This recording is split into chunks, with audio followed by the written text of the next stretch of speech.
Good day, Anderson. We're so glad you're here to join us as we talk through our downtown series. There are so many wonderful things happening in downtown Anderson right now, and we are highlighting all of those. So this is an exciting time for Anderson TV. Today, we are talking with the Oakley Brothers Distillery, and we have Jared Oakley and Jason Oakley with us today. Guys, tell us what's happening in that building down there. Well, we're turning the building into a distillery, meaning that we're going to have distilled spirits made right here in Anderson. And in the back of the building, we are turning it into a brewery, which is we're going to be making beer also right here in Anderson. That's great. And I guess I should say the building is right at the corner of 8th and Jackson. Yes. And it is an older building, and people have watched that building for years with just wonder. I mean, it's a beautiful building. Oh, it is. But it's just kind of been sitting there. It's a historic building. It's a 100-year-old building. Well, almost 1919, whenever it was stamped on the front of the building. With that said, it's been through a couple of renovations. One was for an automotive dealership indoor, and then actually 1970 it became a law firm. Right. We've actually gutted the entire building and took it back to the original building. We're all the way down to the original floors, original ceilings, and just turning it into the vision of the old historical building. So it used to be an indoor car lot, correct? Car dealership. Okay. Yep. It has a showroom up front, which actually is our cocktail lounge now. And then it has the old car lift or elevator in there, which is not functioning. It hadn't in several years, but we're using it as one of our areas where we store barrels currently. And in the back area where they had parts department and used car department is actually where the distilled spirits plant is. And upstairs is storage for now. We got future thoughts into that, but we'll see where we turn with that in the future. There is just a buzz around Anderson about watching that building and what's happening. And one of the pieces that I really love is that you guys install garage doors. So tell us a little bit about that and what your vision is for that portion of the building. Well, what we wanted to do is everybody likes a convertible. Everybody wants a convertible. You want to be able to have the shelter of being in it when it's rainy and it's cold and be able to turn the heat on. But on a pretty day, everybody's like, oh man, I would love to just feel the wind in your hair. Yeah. Well, what we're doing is, in essence, we're having a convertible. We're going to make it where it can be an open air environment. So on pretty days, you can have all the garage doors open. We have some live music playing, things like that. In the winter, we'll have the garage doors down. Still, with that, you'll be able to have almost like a sunroom type of feel where you still have, you can kind of see outside. So tell us a little bit about what's on the drink menu. That is still to be, we're going to start with simple on the drink menu. We're probably going to we haven't totally finished that up yet. That's in the works, but that's not going to be a problem. We're definitely going to be doing vodka, whiskey, bourbon. We'll be doing some cocktails around that type of thing. And once we get the brewery up and running, we're actually going to have some of the beer from the brewery up front, and we're going to be doing beer cocktails.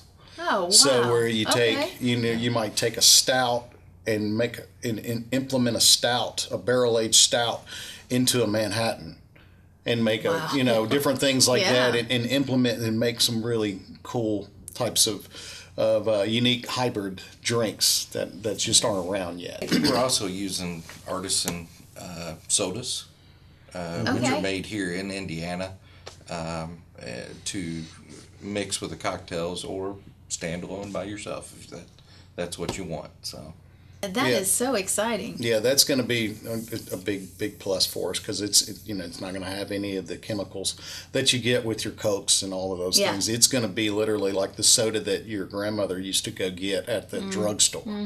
So it's going to make for, let's say you want a bourbon and Coke. It's going to make for a different bourbon and Coke experience than you can get anywhere else. That'll be amazing. It'll be fun. tell me how this vision all started. Obviously, you guys are brothers. Were you sitting around the Thanksgiving table and you had a bright idea? You know, what happened to just start this whole progress? It started off with, I think, brewing.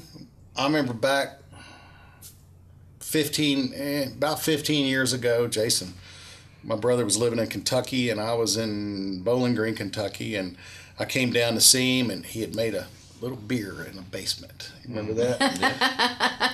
And you know, that I at that point thought, that's just magic. That is the coolest thing. And it even has right, bubbles. Actually, that is magic. Yeah. So, you know, at that point it had sparked my interest, but you know, now we're going to fast forward to probably 4 years ago. Okay. So at that point I was kind of starting to dabble in a little beer making and wine making, and then I got a little obsessed with it for a little while. And my wife or at the time girlfriend, tolerated me through that obsession. But then Jason kind of started getting back into it. Very shortly after that, Jason kind of got interested in doing it too. You know, we weren't doing anything big, but then we very soon started to look into going towards the, you know, starting a distillery. And from there on, it's just been... It's been roll, yeah. go. Yeah. So are you guys already making all the product, or are you? Yes. How does that work? I mean. Yeah, we've been in business for about 3.5 years now. Okay. We've got some barrels. Our bourbon's probably about 2 years old, right at it now. Some of our whiskeys are 2.5, almost 3 years old. Wow. Okay. So we do have whiskeys that are ready to go out on the market right now. We've kind of been holding off on pushing them out onto the storefront. We kind of wanted to have something whenever we opened that you couldn't get at the standard liquor store. We've also had in the past vodkas, and we can't call it tequila, but we call it agave spirits. It's actually, we'd be sued by Mexico if we called it tequila. So and no one wants that. Really. Yeah, it's just so inconvenient. Exactly, but the entire country suing you. So, but they have had experiences with that out west, but we don't want to go there. No. So we will be bringing in some of that product. Some of it will be developed as we go. But we hope to have several different product lines when we open. So you'll sell product out of there as well. You can come in, you can do a tour. Maybe on the weekends we're going to do tours. Oh, that's great. You can come in, you can grab a cocktail, one of our cocktails. You can just do a tasting and grab a bottle if you want. Yep. You know. That's phenomenal. And I just have to say, as a side note, that I have enjoyed your product, and it's amazing. Good. I've had the samples, and I love it. So that makes me even more excited. It's phenomenal. This is you guys aren't messing around. Oh, we're it's fun. It's a passion. You know, I mean, we're like I say. I mean, we both look at it like we're going to be successful if we just stop paying money out. Yes. Yeah. If it can just take care of itself, we're good. No kidding. It's a passion. It's something we love to do. Anderson has given us this great opportunity. It's a symbiotic relationship between both of us, but Anderson is, you know, the administration's been great. Both administrations have been great that we've built through. Everybody's been nothing but 110% help. Well, and that was going to be my next question to you. Why Anderson? Why did you choose Anderson? Well, initially, we chose Anderson because my brother was driving around and found a building for cheap in Edgewood. And we were looking for a place to get an address. So you've got to have an address and you've got to have a place before you can get a permit. So only thing we knew was that we wanted to do this, and we had no loyalty to Anderson whatsoever. We did, as we got in and got to know the community, we actually fell in love with Anderson so much that I moved my family here. You know what I mean? And moved downtown. So, I mean, but when it was all said and done, I mean, I think Anderson chose us. I don't think we chose Anderson. Yeah. Because I think you do. People, when they come here, they're not expecting what they find. And you do fall in love with the community. Such a close-knit community. Such nice, warm people. Yes, and so willing to work together Absolutely. to get stuff done. Yeah. As you've noted, the city's doing whatever they can to Been help out. super helpful all the way. No complaints whatsoever. Basically, if you need something, let us know. Yep. That's great. Yeah.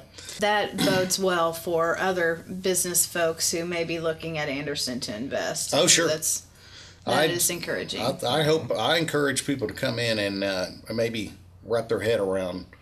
Don't listen to external perceptions from the past. Right. The downtown has untapped potential beyond And unlimited. Oh, Unlimited. wow.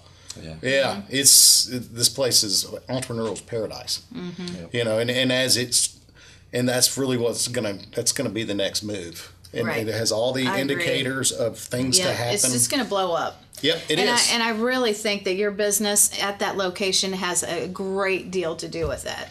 Well, we hope we can serve the community, and the community can enjoy it, and we can make a positive impact, and that would be a plus. And speaking of positive impact, we've talked a little bit off camera about your connection and partnership with the Christian Center. And I wondered if you'd talk a little bit about that, because I just love this, and I love the story behind it. Well, it just was something that just seemed to come together. When my wife and I and my newborn son, we moved in the back of that building, and from South Carolina, sold our house, did everything, and went all or nothing and said, we're going for it. That's amazing. My wife is cool. Yeah. Okay, because She'd most have to women be. wouldn't have done that. So here we move into this little building, you know, and there's an alleyway right behind it, and we see what looks like homeless guys walking back and forth through that alleyway, and we're like, oh man, that's shady, you know? Yeah. And, you know, and our perception was a little bit like, oh, it's got to be that place over there. They're bringing all these people, you know. We didn't really have a problem with it, but it was a perception, you know. It was kind of like, okay, those guys just are not gonna. They're not going to do anything with their life, They're and they're just homeless lazy, guys, and they're you know living in blah. a shelter. Yeah, Yeah. just they're not any good. So whatever, society has that. That's the way it is. Absolutely. So that was our perception at that point of the Christian Center. All being honest, I went to Texas Roadhouse when it was on Scatterfield. It was on Friday. They had a benefit thing there, and I saw all these cars. Normally they're not open. Right, so they're open for lunch. And I was hungry, and I wanted a steak, so I pulled in there and grabbed me one. I was sitting up at the bar eating because everything else was full, and all of a sudden, Eric over at the Christian Center came up and introduced himself, and he's like, hey, I got some great guys over at the Christian Center if you're going to need some help. Well, at this point, we were still just trying to figure out how we were going to do this. We had no plan. Okay, we just knew we were going to do it, and we're hard-headed, so it'll get done. So I went over there, awkwardly walked into the Christian Center, just not a place that I, a mission, never been to. Everybody was super warm and nice and very helpful. Eric took me around, and he brought in a guy named Brian, was the first guy that came in. He's still with us. Yes. Amazing. And then he brought in some other guys, and with all of those guys, they have been an absolute... It's a godsend. Yeah. And then with the Christian Center itself, they've done, they have a shop over there. They've been totally helpful. I mean, from loaning us scaffolding to doing whatever they could possibly do to help us out. They've made our front door. Yeah, tell us about that. Yeah, there's a guy named Chuck that's over there, and he's a resident. He's a resident, and he's a good grief, he's skilled. Yeah. Amazing at what he does. We showed him a picture of a door we were wanting, and we showed it to him. He goes, yeah, I can do that. He went and got the metal. A month later, he came in and installed it, and it's amazing. Yeah. This piece of artwork that's a door that's just so perfectly built and solid. When you open it, you're like, wow, this is cool. And then even knowing that it is handmade is even that much cooler. Yeah. Now he's in the process of building all of our tables and everything else, and just... Oh, yeah. Yeah. That's mind-blowing, really. Yeah. Christian Center has been, without the Christian Center, we would not be where we are right now. Yeah. No way. That is unbelievable. Yeah. They're an untapped resource in this town. And frankly, I think that are there sites or areas that need some type of work, should consider going. Absolutely. Yeah. And you said that one gentleman that you used, the very first one that you pulled in to work with you, that he's still with you. He's still with us. Is going to be doing future. He's over there working right now. Yeah. And, he's waiting in the morning before I get there. Yeah. He's a hard worker. He's super. Great dream employee. Yeah. But, I talked to him yesterday and sat down, and I have an opening position with another company that I have. And it's only fair. I wanted to give him the opportunity. And, I think I asked him if he wanted to do it. I have somebody else that wants to do it, but I said, this could really help you pull out of your situation. And so I think he's going to come on full-time position with the other company. Yeah. Well, he deserves it. Yeah. Even though they're hard on their luck right now, they're still great hands, good people to bring in and work and with. Have skill sets that are untapped. Oh, obviously. I tell you can find any skill set you want over there. That's phenomenal. Literally. Now, they might come and go a little bit, but yes, we did some brick mason work. Half of our building did not have historic brick in it. It was block, and it had been torn out from years ago and this or that. It was kind of an eyesore, and we were trying to figure it out. A guy named Bob, he's still with us too, and he came in and he did this amazing brickwork and made it look historic, just like the rest of the brick. People don't even know that it's not. Yeah. It's like, wow. Doesn't that blow your preconceived notion of homeless men? Yes. And the Christian Center and the work they're doing. Yeah. Oh, they're doing good stuff. Yeah. Yeah, they're doing good stuff. They're doing even more. They're trying to get more going on. Yeah. That's phenomenal. Yeah. I love that. What a great story. And what a chance meeting, at Texas Roadhouse when the restaurant wasn't even supposed to be open. Wasn't even supposed to be open, and I just happened to want a steak. I had a hankering for a steak with some A1. A1. I never forget it. I got a baked potato with butter and sour cream. It changed your life. Absolutely. Yeah. So what's your hope for the future? What's the big picture? What's your big dream? Your vision? I think that we're all, our goal with the distillery. I know for one, this community, I personally live here now, and yeah, just right downtown. It takes you 2 minutes to get over. Oh yeah, to love work. Love it. Yeah. But I want to see it blossom and be a place, something that I want in my community. We do have a lot of dreams we're going to go nationwide on distribution.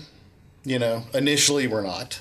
We're going to start baby steps, and our goal is not get overwhelmed and right. You get it on your backyard. Yeah. So that's our start.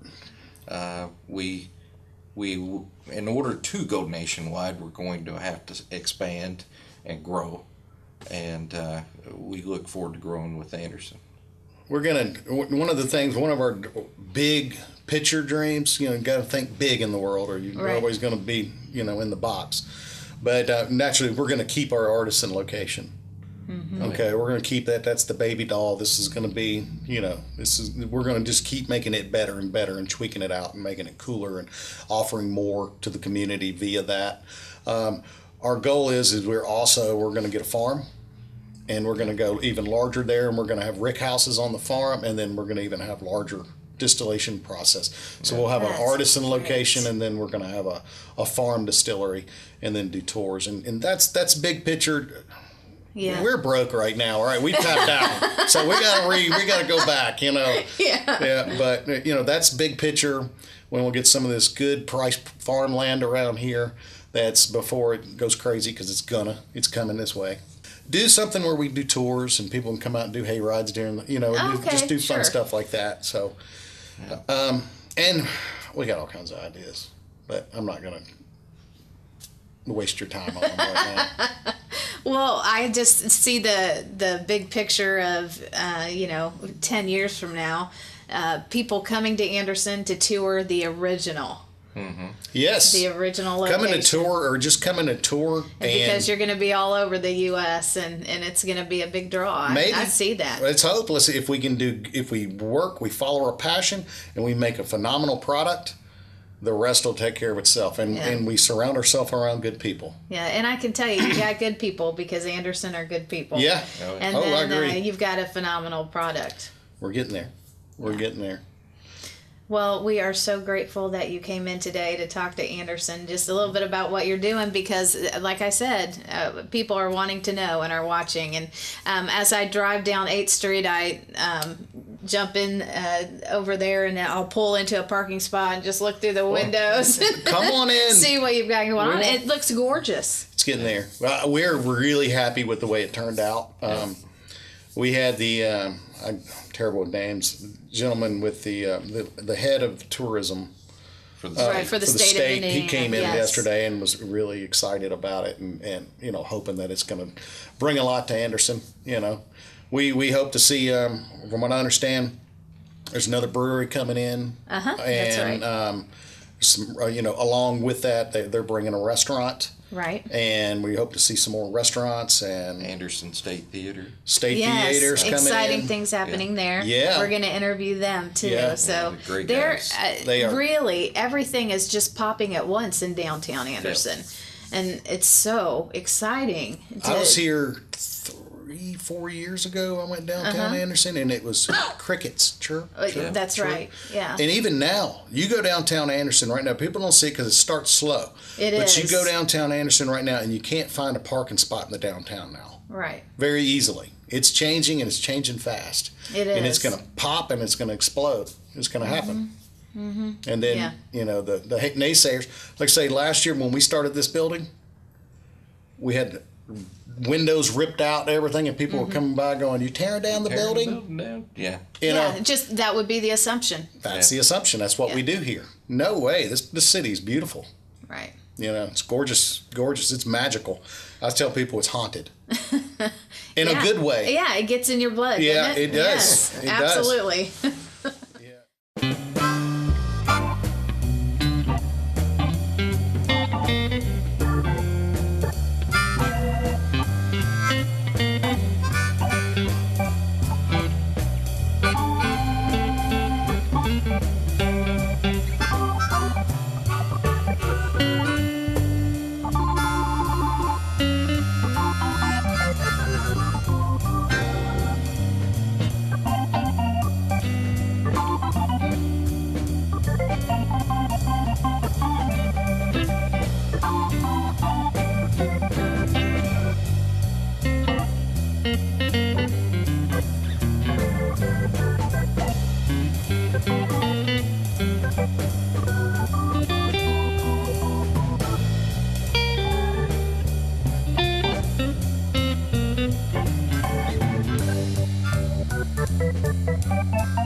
a little bit about what it takes to have that entrepreneurial spirit where you go, hey, we're leaving everything we know, we're taking all of our money and putting it in this. What's your thinking process on that? Like, what makes an entrepreneur? Do or die. Go for it. I'll get it back. Fearless. Just do it. Follow your passion.